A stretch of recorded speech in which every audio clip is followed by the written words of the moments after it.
إنا أنزلناه قرآنا عربيا لعلكم تعقلون. الله وبركاته. Waalaikumsalam warahmatullahi wabarakatuh. الحمد لله رب العالمين وبه نستعين والصلاة والسلام على أفضل الأنبياء والمرسلين نبينا محمد وعلى آله وأصحابه أجمعين أما بعد. Ikhwani al-kiram dan akhwati al-karimat, alhamdulillah pada kesempatan malam hari ini kita bisa bertemu kembali melanjutkan pembelajaran kita yaitu nahwu dengan menggunakan kitab Syarhul Qatrin Nada Babalus Sada yang dikarang oleh Imam Ibn Hisham rahmatan wasi'ah. Baik, sebelumnya kita telah membahas tentang ka'anna yang dia itu ditakhfif. Ka'anna menjadi ka'an, yang mana dia beramal walaupun ditakhfif tersebut. Baik, insyaallah ta'ala kita akan lanjutkan pembahasan kali ini. Baik, baca dari sini ikhwan. Tafadhal. Wa in kana fi'lan. Masuk. Tafadhal. Bismillahirrahmanirrahim. Qala al-mu'allif rahimahullah wa in kana fi'lan wajaba an yussala minha imma bilam aw qad.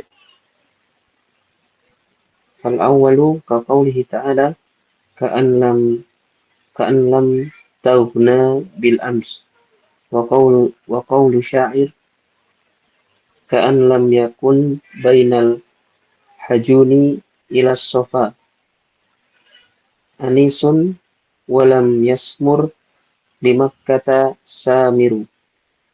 Baik, istamir. Tafadhal. Wasani kaqaulihi azifa at-tarahulu ghaira anna rikabana lamma tazul birihalina wa ka'an qad ay wa ka'an qad zalat wa has wa has wa hasfa wa hasfal fi'la. Baik, syukran jazakallah khair barakallahu fikum ikhwan. Tamam.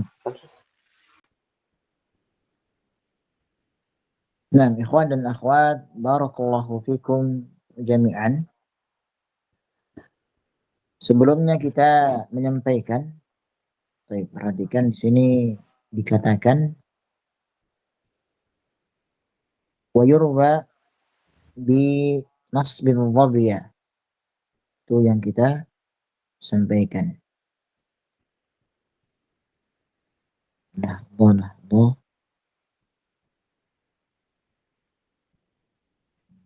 على أنه الاسم والجملة بعدها صفة والخبر محذوف أي كأن ظبية عاطية هذه المرأة فيكون من عكس التشبيه أو كأن مكانها ظبية على حقيقة التشبيه ويروى برفعها على حذف الاسم أي كأنها ظبية.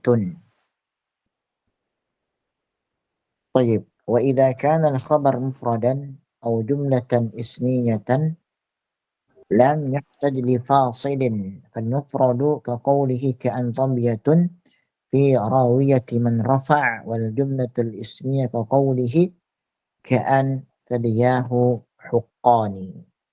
Tamam. Di sini ikhwan dan akhwat kita mengulang sedikit bahwasannya lafaz al-dhabiyah itu ada dua qiraah. Ada dua bacaan. Bisa kita baca dengan dhabbiyatun, bisa juga kita baca dengan dhabbiyatan. Kalau kita baca dengan dhabbiyatan maka dia adalah isimnya ka'an. Sedangkan kalau misalnya kita baca dhabbiyatun maka dia merupakan khabarnya ka'an. Ini di dalam lafaz dhabbiyah. Baik, itu yang telah kita sampaikan pada pertemuan sebelumnya. Tamam, kita lanjutkan.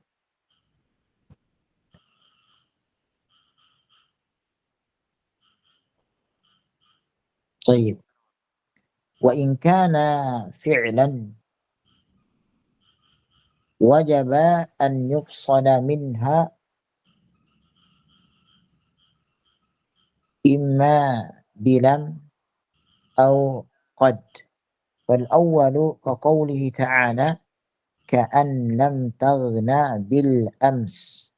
Wa qawlu sya'ir ka'an lam yakun bainal hajuni ila safa anisun wa lam yasmur bimakkata samiru.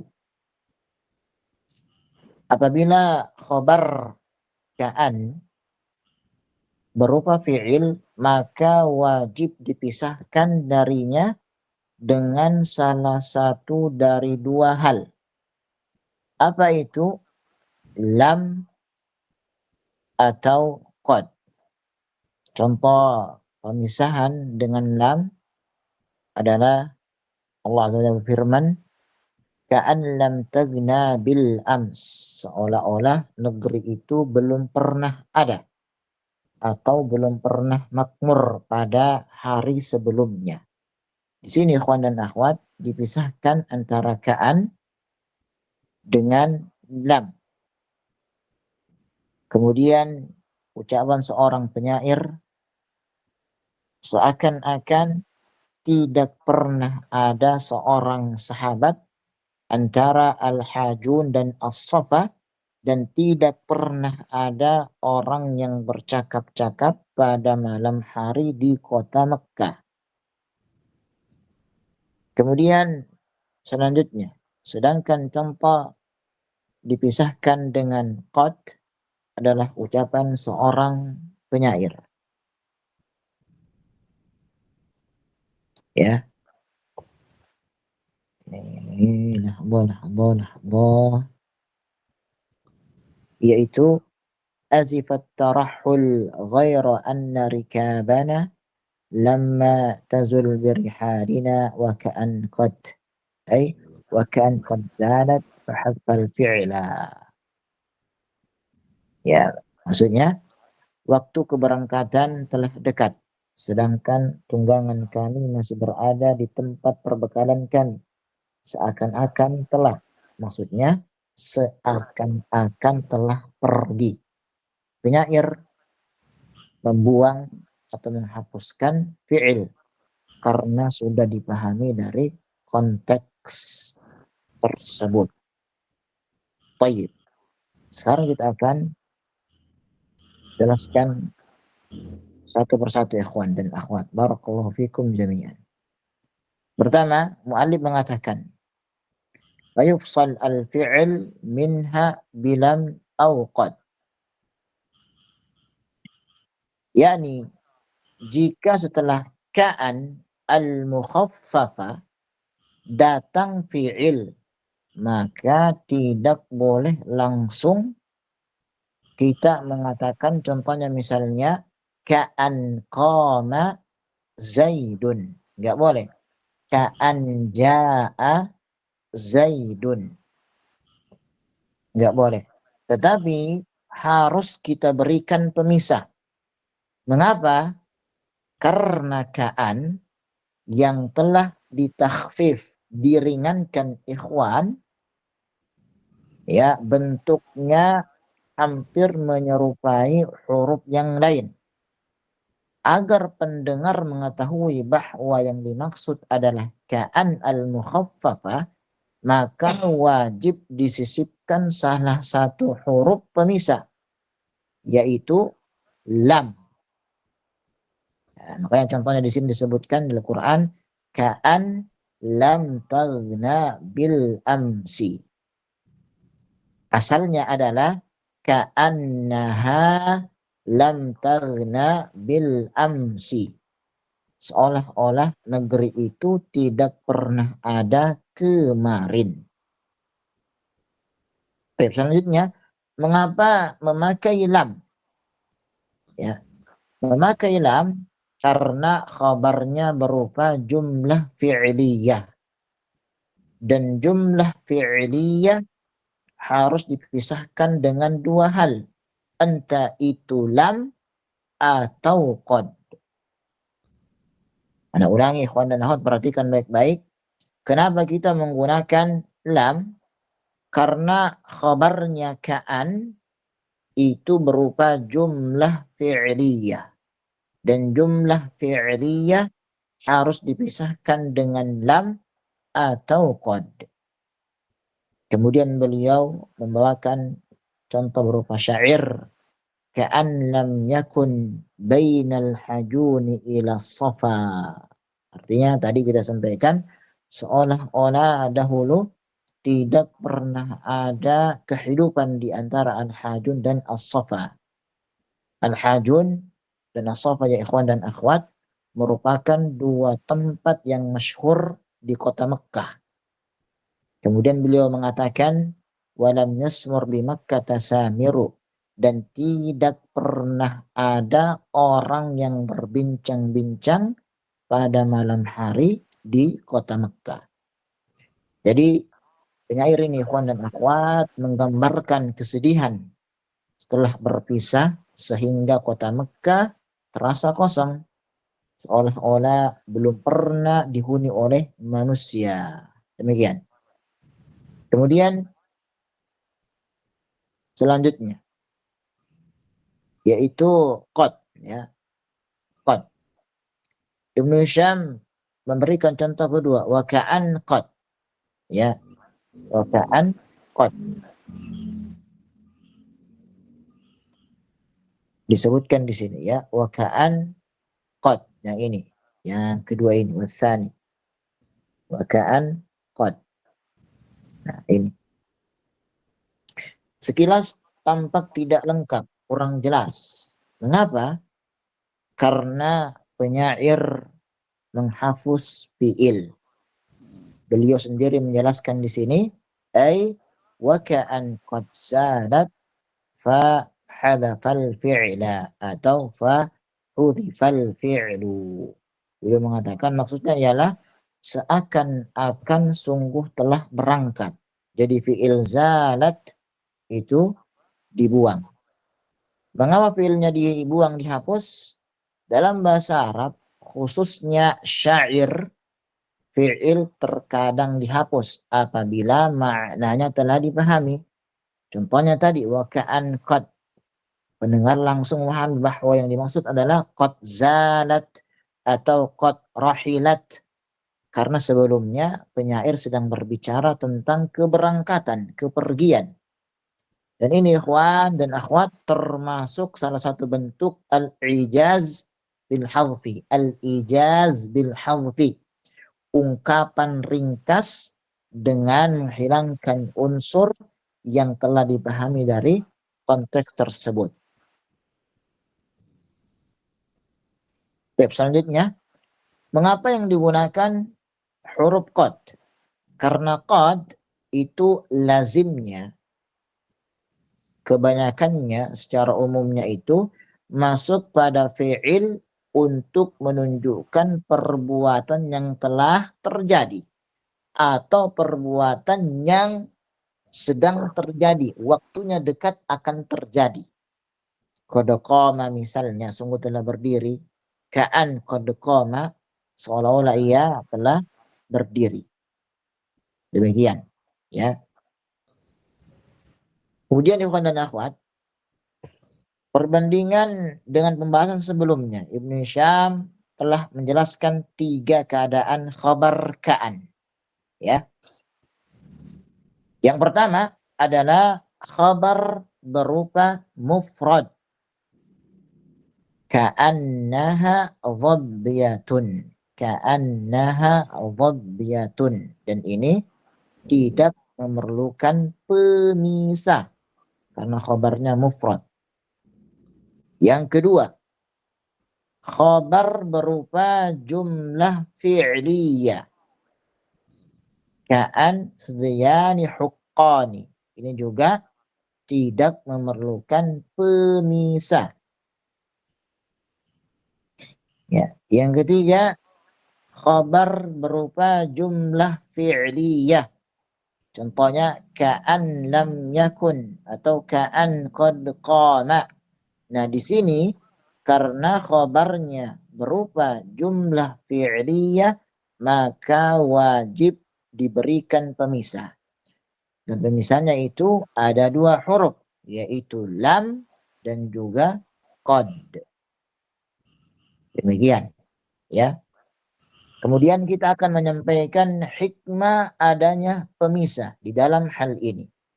Para ulama nahwu menjelaskan bahwa tujuan penggunaan lam dan qad adalah yang pertama, membedakan antara ka'an al-mukhaffafah dan bentuk lain sehingga tidak terjadi kerancuan dalam pemahaman.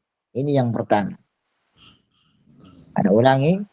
Yang pertama, membedakan antara ka'an al-mukhaffafah dan bentuk yang lain sehingga tidak terjadi kerancuan dalam pemahaman. Yang kedua, menunjukkan bahwa ka'an tetap beramal meskipun telah ditakhfif, diringankan. Ini yang kedua, ya, menunjukkan bahwa ka'an tetap beramal meskipun telah ditakhfif, diringankan. Yang ketiga, menjaga kefasihan susunan bahasa Arab sebagaimana yang digunakan dalam Al-Quran dan perkataan orang Arab yang fasih. Ini yang ketiga. Tayyib. Nah, ikhwan, untuk hal ini kita akan memberikan 4 kesimpulan dalam kaidah yang disampaikan oleh Al-Imam Ibnu Syam rahmatan wasi'ah. Beliau mengatakan, kita mengatakan atau kita mengambil kesimpulan, ya. Yang pertama kita katakan, apabila khabar ka'an al-mukhaffafa berupa fi'il atau jumlah fi'liyah maka wajib dipisahkan dari ka'an dengan 2 huruf, yaitu lam atau qad. Ini yang pertama. Yaitu apabila khabar kan mukhaffafa berupa fi'il atau jumlah fi'liyah maka wajib dipisahkan dari ka'an dengan huruf lam atau qad. Yang kedua, kesimpulan yang kedua. Contoh pemisahan dengan lam terdapat dalam Al-Quran. Contohnya misalnya ka'an lam taghna bil ams. Dan juga syair Arab ka'an lam yakun bainal hajuni ila safa. Ini kesimpulan yang kedua. Kemudian kesimpulan yang ketiga. Contoh pemisahan dengan qad terdapat dalam syair wa ka'an qad, di mana fi'il setelah qad dihapus karena sudah dipahami dari konteks pembicaraan. Ini yang ketiga.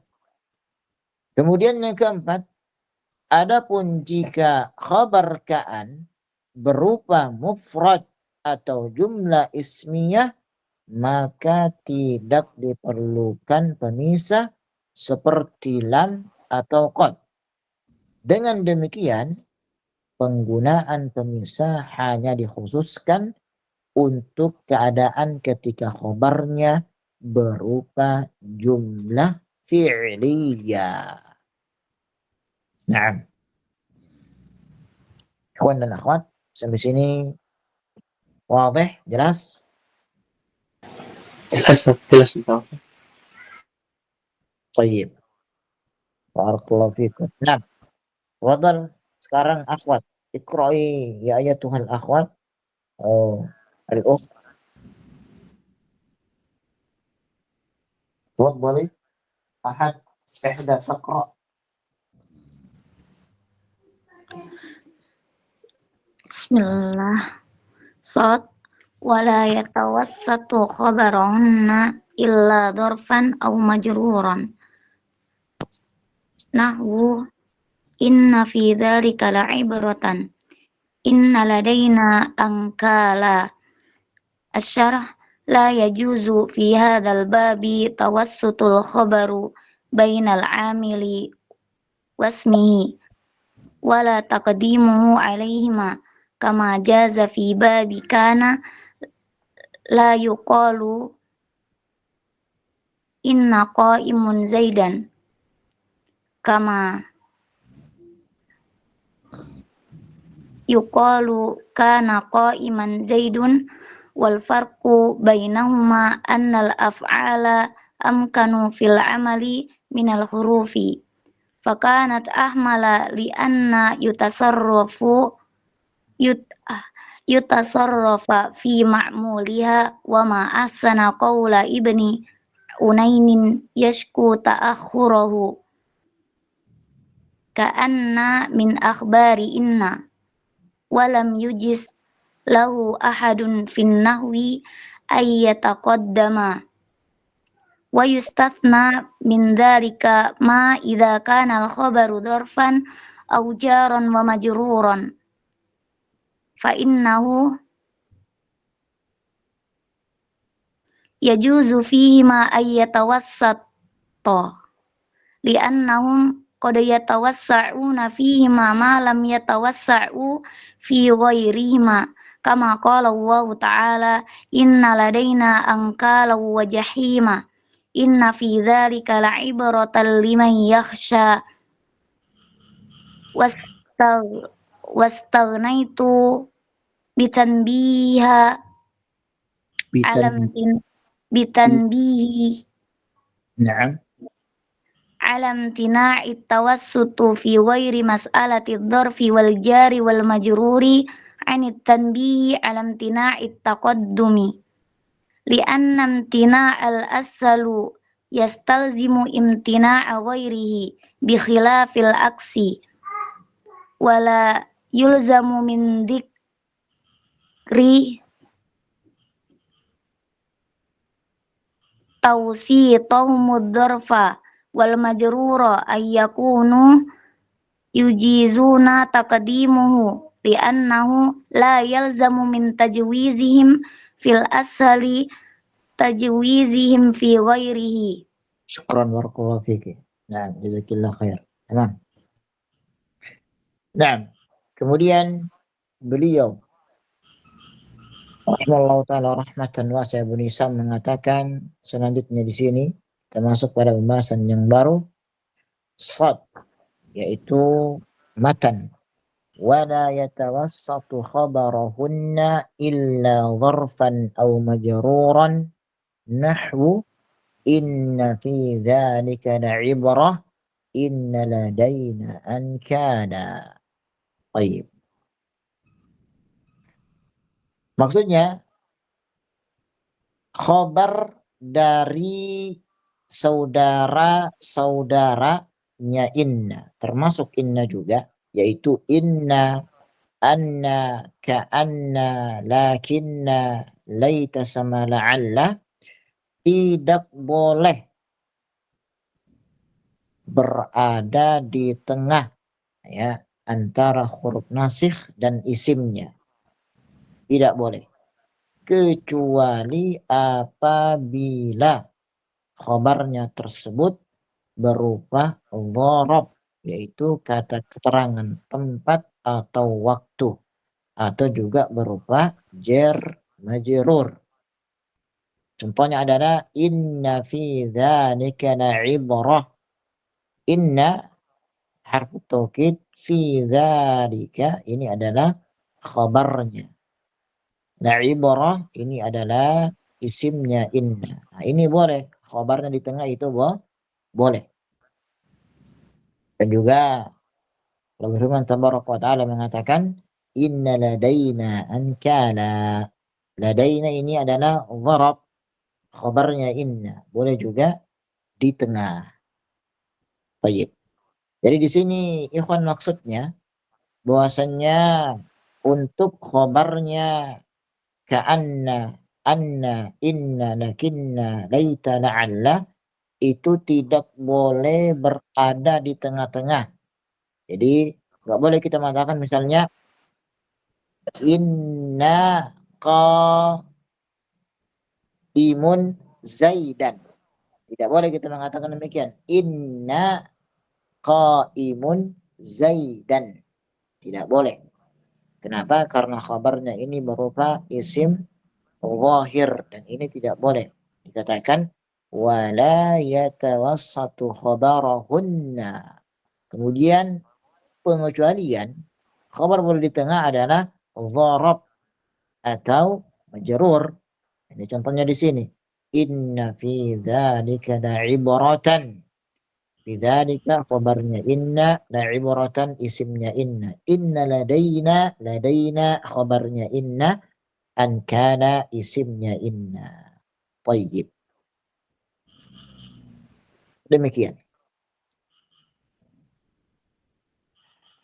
Jadi yang kita katakan yang sahih adalah inna zaidan qaimun. Ini yang sahih. Enggak boleh kita mengatakan inna qaimun zaidan. Ini khata.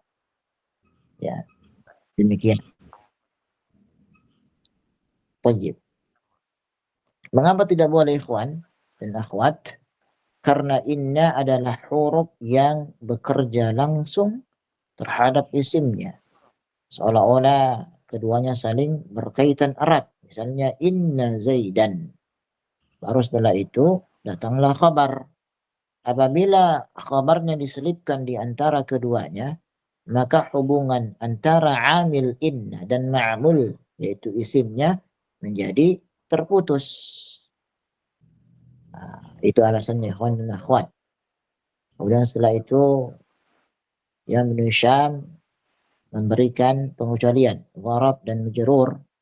Contoh gharab misalnya kita buat contoh adalah inna indaka zaidan. Nah, ini boleh. Inna indaka zaidan. Inna indaka zaidan. Ini boleh. Ya. Atau inna fawqal jabali baitan. Inna fawqal jabali baitan. Ya.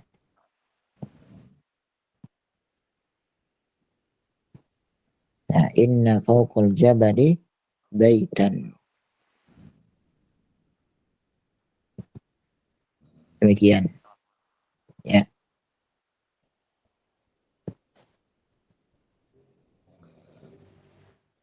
Inna fawqal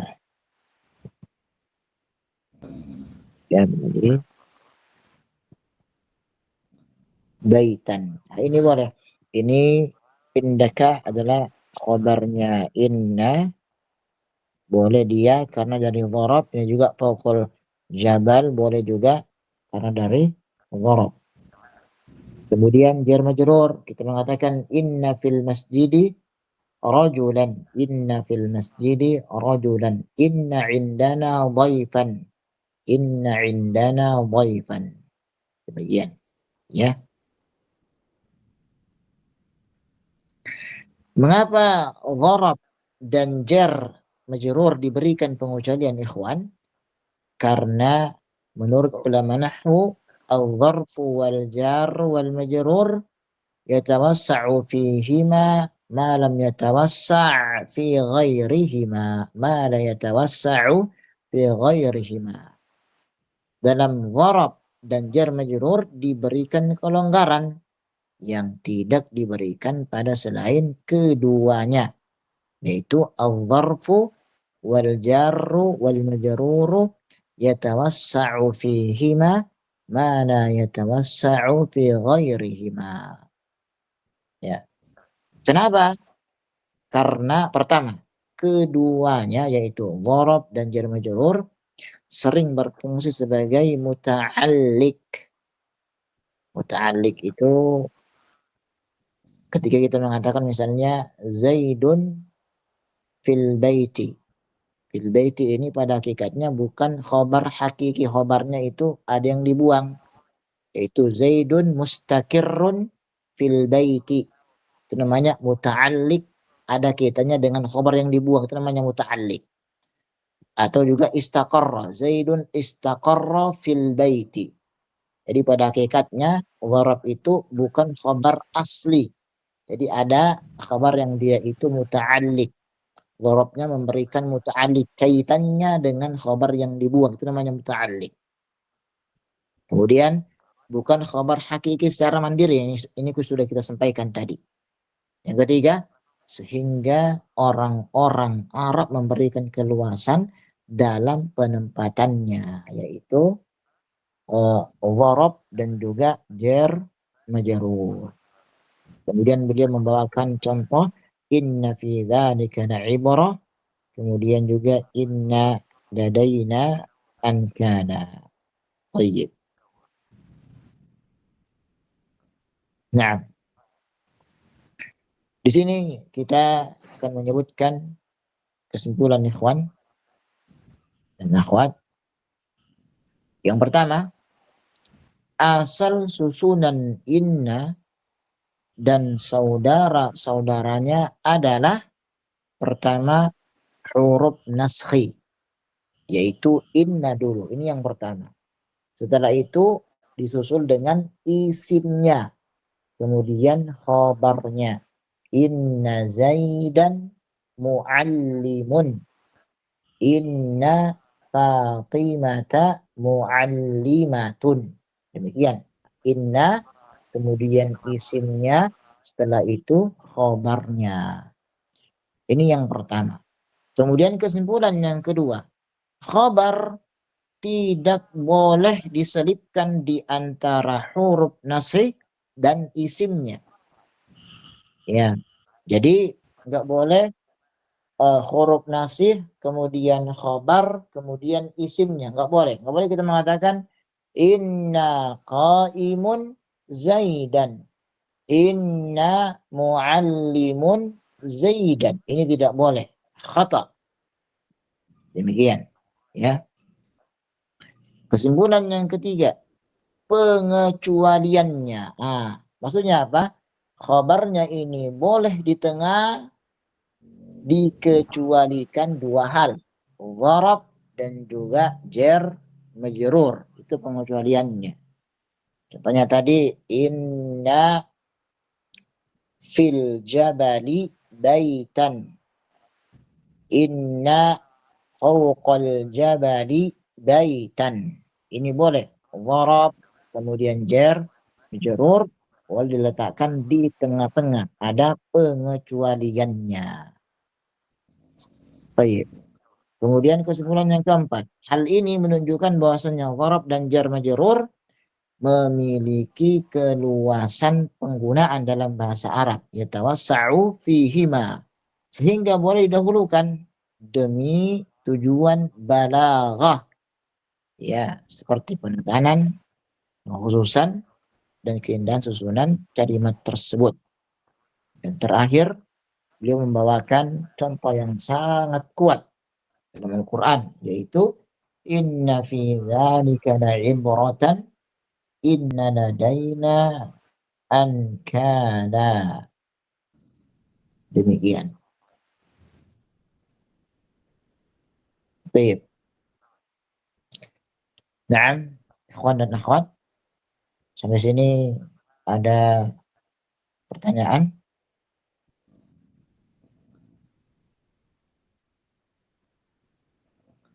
ليس Ustaz. هناك. نعم تفضل. Ini khabarnya ini dikedepankan Ustaz, apakah ada faedah khusus dia dikedepankan? Sebagaimana kita ketahui itu maf'ulun bih yang dikedepankan Ustaz. طيب.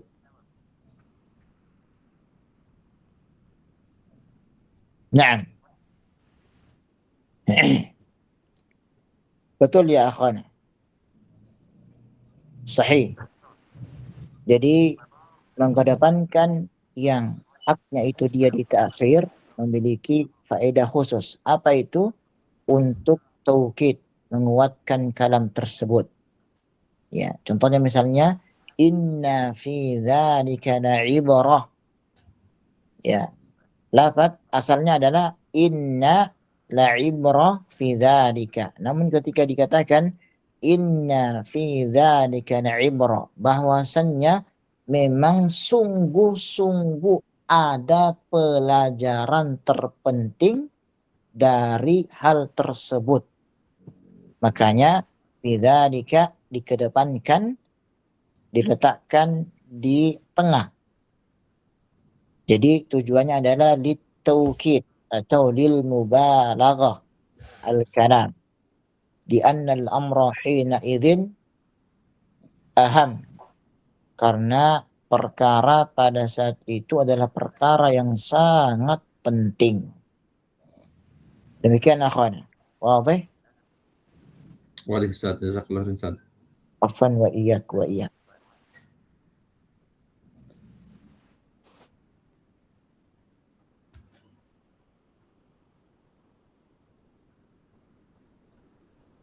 Nah, ada lagi? Baik. Kalau tidak ada, mari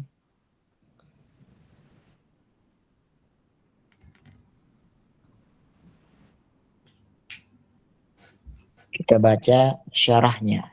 Ya, ini sudah kita jelaskan tadi. Kita baca syarahnya di sini. Kata beliau, Al-Imam Ibn Syam rahmatan wasi'ah, la yajuzu fi hadzal bab tawassutul khabari bainal amili wasmihi. Tidak boleh dalam bab ini, yaitu bab inna dan saudara-saudaranya, khabar berada di tengah antara amil dan isimnya. Ini yang telah kita sebutkan tadi. Tidak boleh kita mengatakan inna qaimun zaidan, ini khata, salah. Ya. Wala takdimuhu alaihima, dan tidak boleh pula mendahulukan khabar atas keduanya. Tidak boleh kita mengatakan misalnya qaimun inna zaidan. Ya, ini tidak boleh. Sebagaimana ya kama jaz fi bab kana fala yuqal inna qaiman zaidan kama yuqal kana qaiman zaidan. Sebagaimana hal ini yaitu dibolehkan dalam bab kana. Ya. Namun untuk inna tidak dibolehkan. Tidak boleh kita mengatakan inna qaiman ya, atau inna qaimun zaidan. Inna qaimun zaidan. Sebagaimana dibolehkannya kana qaiman zaidan. Untuk kana boleh, untuk inna tidak boleh. Baik. Wal farqu bainahuma anna al-af'ala amkanu fil 'amali minal huruf. Perbedaan antara keduanya ialah bahwa fi'il lebih kuat pengaruhnya di dalam beramal dibandingkan huruf. Jadi kana itu lebih kuat beramal, sedangkan inna itu huruf, tidak kuat. Demikian. Fakanat ahmal li'an yutasarrafa fi ma'muliha.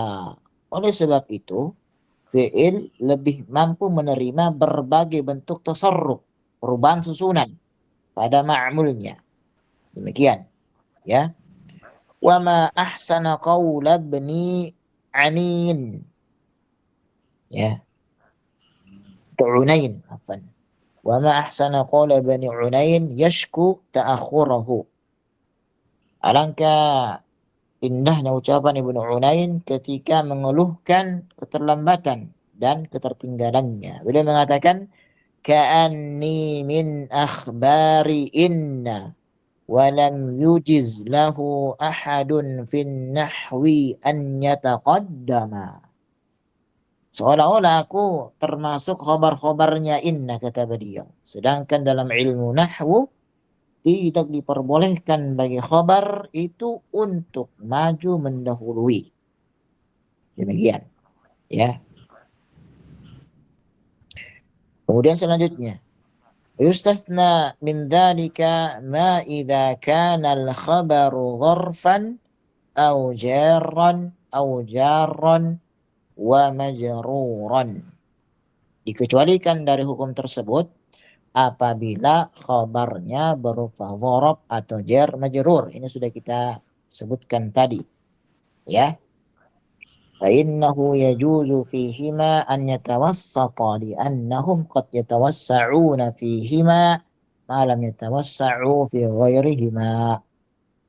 Maka keduanya boleh berada di tengah karena orang Arab memberikan keluasan pada keduanya yang tidak diberikan kepada selain keduanya. Apa dalilnya? Apa alasannya? Allah berfirman, beliau membawakan ayat ini, inna ladaina ankalan wa jahima inna fi dzalika la'ibrah liman yakhsha. Demikian, ya. Kemudian beliau mengatakan lagi, wastaghnaitu bitanbihi 'ala imtina'i tawassuti fi ghairi mas'alati dharfi wal jarri wal majruri 'an tanbihi 'ala imtina'i taqaddum. Kata beliau, ya.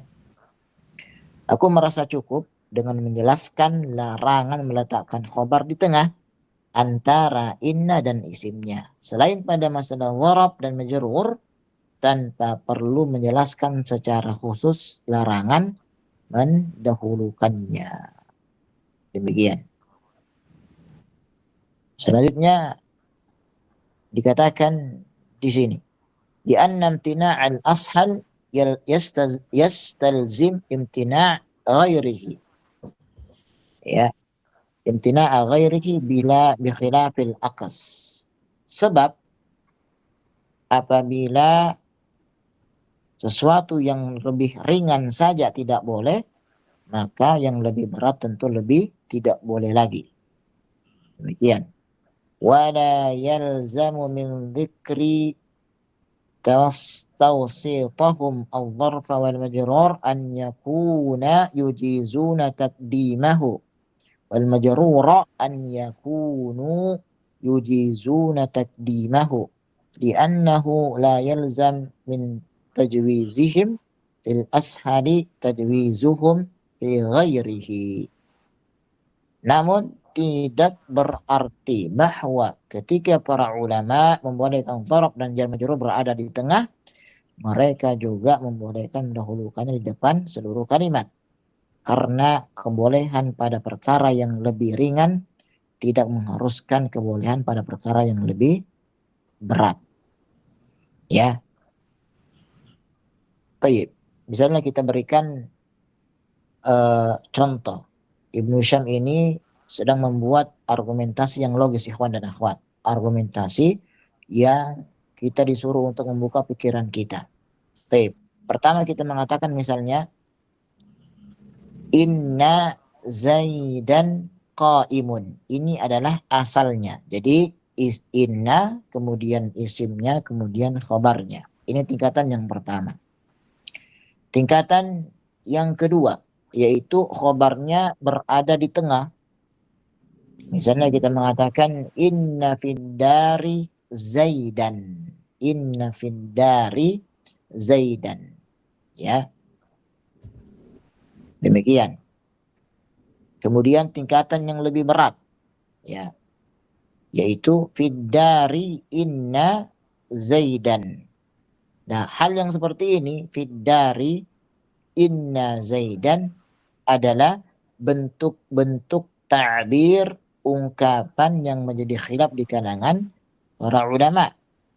Ya, demikian. Oleh karena itu, beliau mengatakan, la yalzam min tajwizihim fil ashal tajwizuhum fi ghairihi. Kebolehan pada bentuk yang lebih ringan tidak mengharuskan kebolehan pada bentuk yang lebih berat. Yang ringan itu tadi, inna fiddari Zaidan. Ini yang ringan, tingkat yang kedua. Yang lebih berat yaitu fiddari inna Zaidan. Ini khilaf di kalangan para ulama. Tayyib.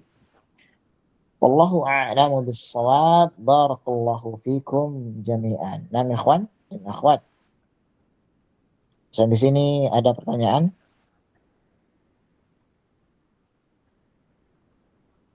Baik, tidak ada. Barakallahu fikum. Wow, tamam, syukran jazilan. Ini yang bisa kita bahas pada pertemuan kali ini. Kita akhiri. Sallallahu ala nabiyyina Muhammadin wa ala alihi wa ashabihi ajma'in. Barakallahu fikum jami'an. Aqulu lakum assalamu alaikum warahmatullahi wabarakatuh. Waalaikumsalam warahmatullahi wabarakatuh. Jazakallahu khairan. Sampai